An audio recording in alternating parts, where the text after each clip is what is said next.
I have an agenda, and here it is. The system is rigged against you. And you know what? It's getting worse. Take a good look at our economy. Am I right? You're getting robbed. You don't deserve this. And you know what? Neither do I. And it's endless. Are you fed up? You should be. I want grand jury investigations. How about you? I often wonder, do governments even care to do what is right? And when the problem is so obvious, how can our government be so irresponsible? I am disappointed in our leaders, but I'm also disappointed in us. We elected those leaders, and in many instances, more than once, even many times, we re-elect them. Even when they fail us, we do. We don't always learn, do we? Now, I love the United States. I love our values, and I can hardly open my email account without burning my fingers off from your sizzling mad emails. You're upset. So yes, I hear you and I get it. You're mad. And guess what? I don't blame you. You have every right to be upset. You pay taxes and you expect leaders to lead. And you expect a well-run government. It's not asking a lot. And to top it all, we have now gotten to the point where Americans are fighting over whose lives matter more. Seriously? I'm mad. Mad as hell. At myself, and mad as hell at a lot of other people, including the First Lady, Michelle Obama. Remember when she held up this sign? And then what happened? Nothing. Because 218 of those girls are still missing, many now dead, many sold to Islamic jihadists as wives.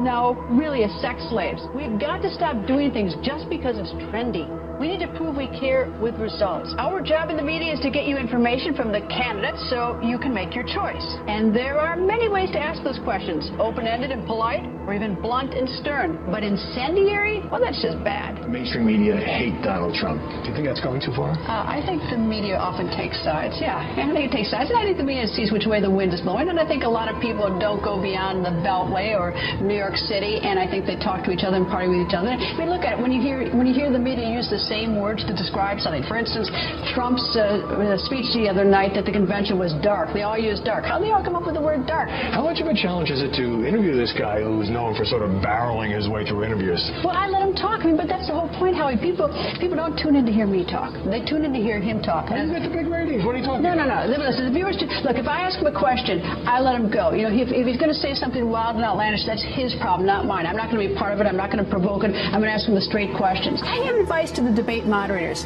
Dare to be dull. No snarky, insulting comments like the one to Trump about a cartoon.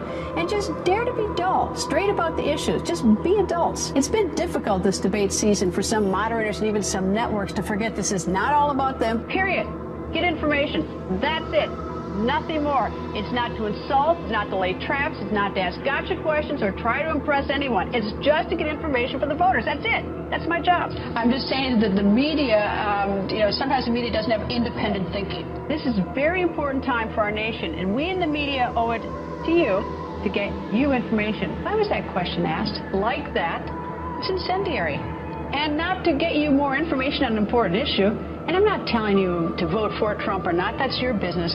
But when the media explores these very important issues like race or immigration, the media should not throw its own Molotov cocktails. It stirs up trouble, and it doesn't help the voters. Plus, viewers are smart. They spot the obvious irony in the media accusing a politician of being incendiary with what else but an incendiary question. Yeah, we all get all revved up, and I'm guilty too of that, but it's time for all of us in the media, including myself, to take a deep breath and to do some self-reflection on how we do our jobs. Now, that snarkiness, echoing the behind-the-scenes snarkiness amongst many reporters, the New York Times just doesn't get it because they did it again. If you don't agree with that paper, you get insulted as though there's something wrong with you. It's elitist. The New York Times, they think they know it all. Their elitist columnist, Tom Friedman, doesn't agree with the Democratic majority vote of the Brits to leave the EU. It wasn't a coup. It was a Democratic vote. He insults the British voters, compares them to dogs chasing a car, saying they're just barking. It never occurred to Friedman from his gilded tower at the New York Times that the Brits are fed up with how their country's being run. Their current leaders have dragged them into wars, allowed chaotic immigration, and sat by as lots of rules and regulations were imposed on the country by people in the EU who they never voted for.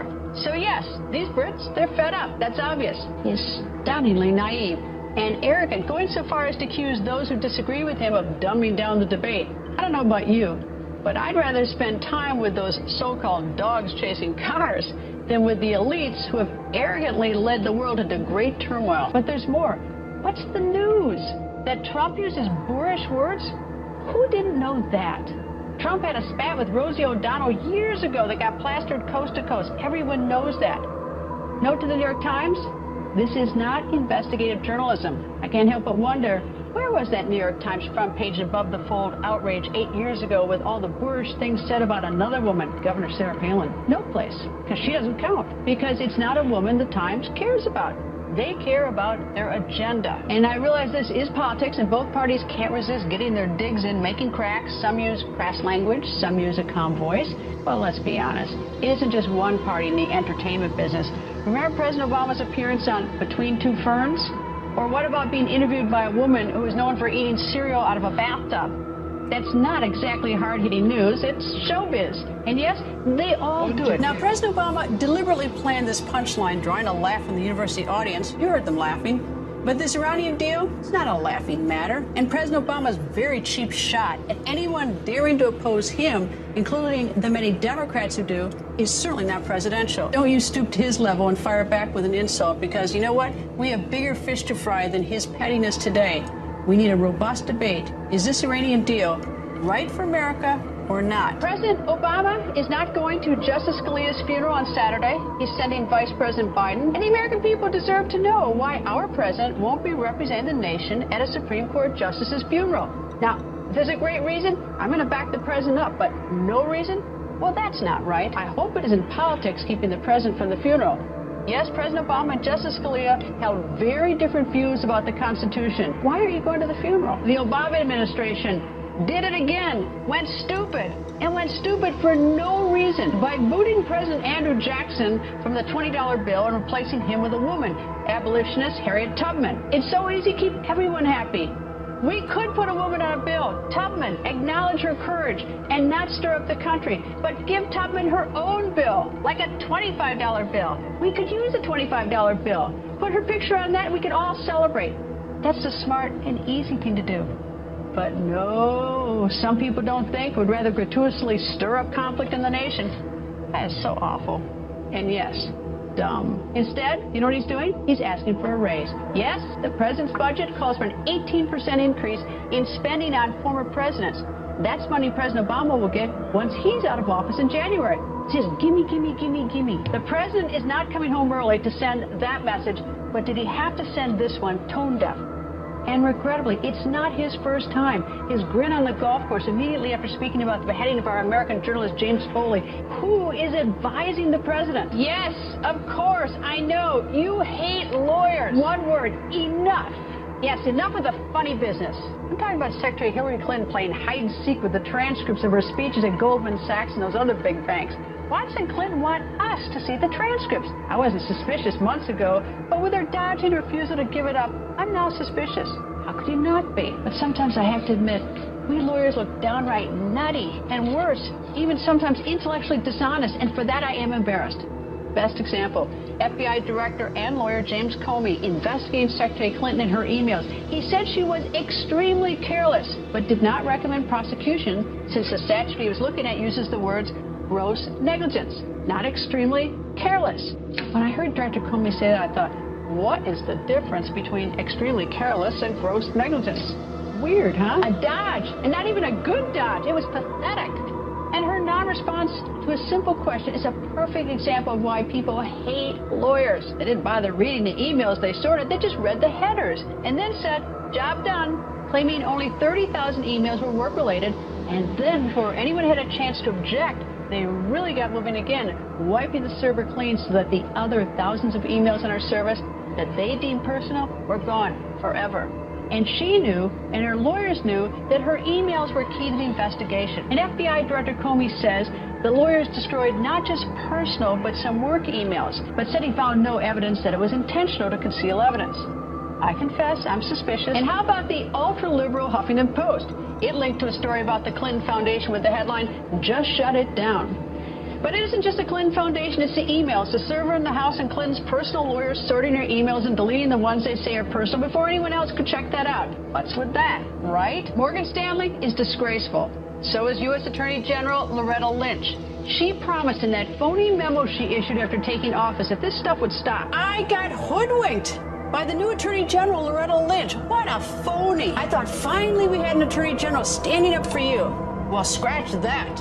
The ink had hardly dried on her new memo announcing the new policy when she sold you out. The system is so rigged against you.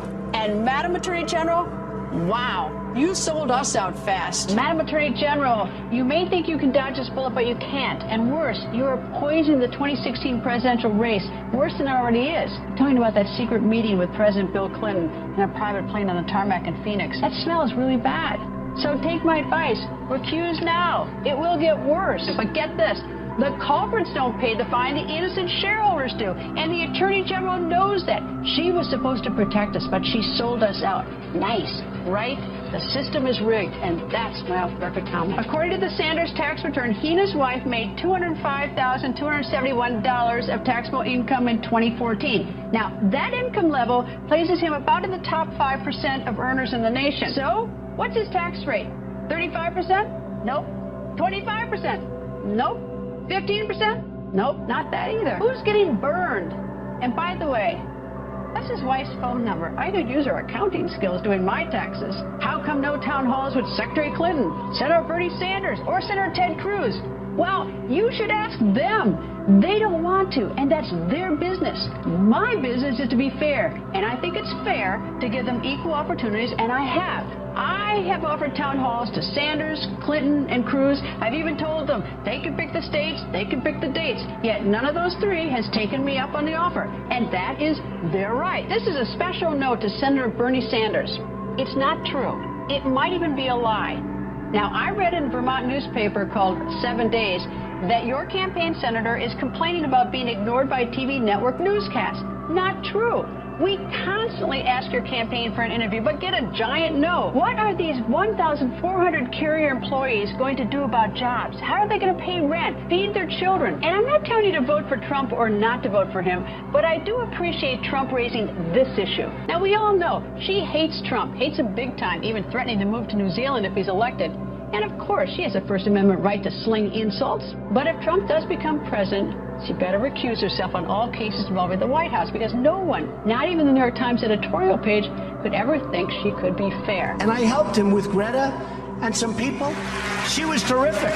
By the way, without her, you probably wouldn't even, you'd still be there. But in all seriousness, Donald did help out Sergeant Tamarice. He sent him money to help him jumpstart his life. President Obama wouldn't even pick up the phone to help. Many of you, the on-the-record viewers, also stepped up. You signed petitions, you made phone calls, you tweeted and posted on Facebook. It just goes to show we can all get things done if we all work together. And it was my honor to help that U.S. Marine. Remember this dust-up between Donald Trump and Univision anchor Jorge Ramos? Did you hear what Ramos said as he was being escorted out? He says he has the right to ask questions. No, not exactly.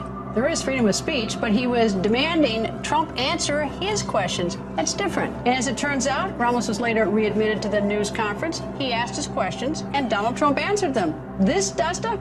Ramos should not make a big deal out of this. And let's face it, he wasn't there to ask probing questions of a presidential candidate. He had an agenda.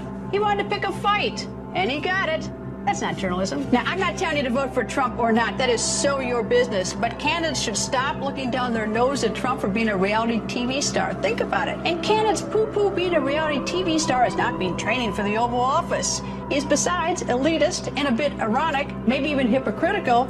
Politicians, they're up to their eyeballs in a reality show, their own, and they are the willing stars. So it's time for everyone to admit, especially the candidates, election 2016 is it's really, if you think about it, reality TV with often TMI. And I confess, I'm enjoying this reality show. Streisand is the latest big celebrity to threaten the rest of us mere Americans. It happens every 4 years when we suddenly hear from the celebrities from the comfort of their Malibu homes that if so-and-so is elected president, that threatening celebrity is leaving the United States, and that threat is apparently supposed to upset you. As though that really matters to the rest of us, or even to the poor languishing in the inner urban areas who can't afford to buy her music. She does have a beautiful voice, but that's not how to use it. People need people, and we need people who are really working to help, not just making idle threats and quitting when things don't go their way. After all these years, you know me. I want to be a good role model for women and girls, and I want women to have equal opportunity. So yes, I'm a feminist. But that doesn't mean I side with women no matter what. I do not. I call out women when they do something stupid, embarrass other women, and set a lousy example. It sets us all back. They are asking that in 2016, we all ban the word foreign You heard right. The Women's Media Center wants to ban the word foreign. Besides being just about the worst example of political correctness, it is incredibly dumb. It makes women look like a bunch of knuckleheads, focusing on irrelevant, the goofy, and not the real issues like how women are treated under Sharia law by ISIS and by human traffickers, or even issues like how to hold jobs, get child care, put food on the table for their kids. Those are real women's issues, not dopey ones like whether it's inclusive to say foreign or not. How does the Women's Media Center even come up with that stuff? They should be ashamed for being so foolish. Women around the world living under Sharia law endure the unthinkable simply for being women. The Taliban won't let women listen to music, go to school, or leave the house without being covered head to toe in a burqa. And if a woman dares to violate the rules, she risks being publicly stoned in a stadium in front of crowds of cheering men. Let's give American men a shout out. Things aren't perfect, but American men are by far, by far, the best men on the planet. And to ISIS and Christians, we have proof, video proof. We have no excuses. ISIS is killing tens of thousands, including Christians, only because of their faith. So our generation, my generation, can either bury its head in the sand while the brutal beheadings continue, or we can stop it. And just as with the fight to stop Hitler, one nation can't fight ISIS alone. We need all the great nations, and we need one leader to lead all those nations. Against ISIS, losing that war is likewise immoral and dangerous. President Obama said 2.5 years ago, ISIS was JV, and now, well, according to CIA Director Brennan, ISIS is bigger, stronger, and now global. That's proof we're losing. And you and I both know our nation should do better, and we can do better. Why are our leaders and why are we accepting failure? That's so messed up. If you see something, say something, that means have the courage to risk being politically incorrect. It could save lives. So my message to all of us, speak up. And critics will call it profiling. I'll call it common sense. The politically correct are going to rain all over my parade for saying this, but I'm sick of reporting these stories. They're all heartbreakers. So if you see something, for God's sake, say something. And if it turns out you're wrong, just apologize. I'd rather make that mistake than ignore the obvious and be saying something else after the fact, the deadly fact. President Obama and Secretary Clinton just won't say it. Radical Islam. And they're making a big mistake. It's political correctness fogging their thinking. This is appalling. Members of the House and Senate are on vacation, not a 3-day weekend, but a 7-week paid vacation. They call it a recess. I'm not that stupid, and neither are you. It's a vacation, 7 weeks paid for by you. But more than that, you can multitask. I can too, but they can't. Want more? Some are using the 7-week vacation to campaign to get reelected. If you think about it, if you do a great job, you don't need to tell your constituents. They all know it. Adding to this, the media excuses this 7-week paid vacation with the pathetic, that's how it's always done. Really? That makes it okay? You should take a vacation only when you have earned it, not when you're trying to pull a fast one on the American people. And that's my off-the-record comment. And then there is the loopy delegate system. Who can figure that one out? And I get why Donald Trump is miffed about Louisiana. He won Louisiana, but runner-up Ted Cruz may end up receiving more Louisiana delegates. That does sound messed up, but those are the rules. And the Democrats, well, they have different rules and just as loopy. And they have something extra, super delegates.